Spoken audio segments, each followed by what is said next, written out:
explosion rocks a neighborhood on the east side, and so far no one knows exactly what caused it.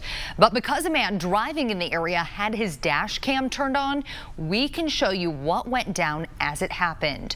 Our TV6's Aaron Lish has been tracking this story this morning. Aaron, you join us live from Irvington right now, close to where this blast took place. What have you found out so far?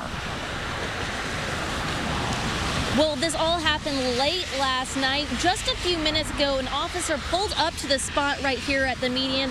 He stopped and shined his flashlight on there, but then he kept going. Citizens Energy Group, they were also out here this morning. They were checking for any gas lines that might have been affected by this explosion. Now, if you want to take a look at some of this video that we have for you this morning, this is the scene from last night. We also have some of that dash cam video you were talking about of when that blast shook a man's car and absolutely covered it in mud.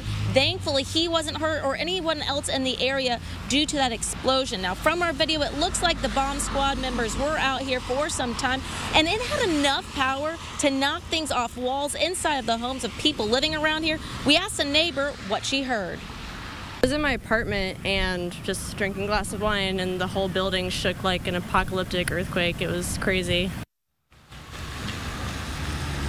And a man I spoke to outside of his apartment a few minutes ago woke up from the sound of the blast. Again, no one was hurt. And I walked over there about an hour or so ago and saw that that hole is about a foot deep. And again, talking to Citizens Energy Group, once they wrapped things up, they're not sure what happened. They're puzzled just like everyone else, trying to figure out what caused this explosion. I'll send it back to you in the studio. All right.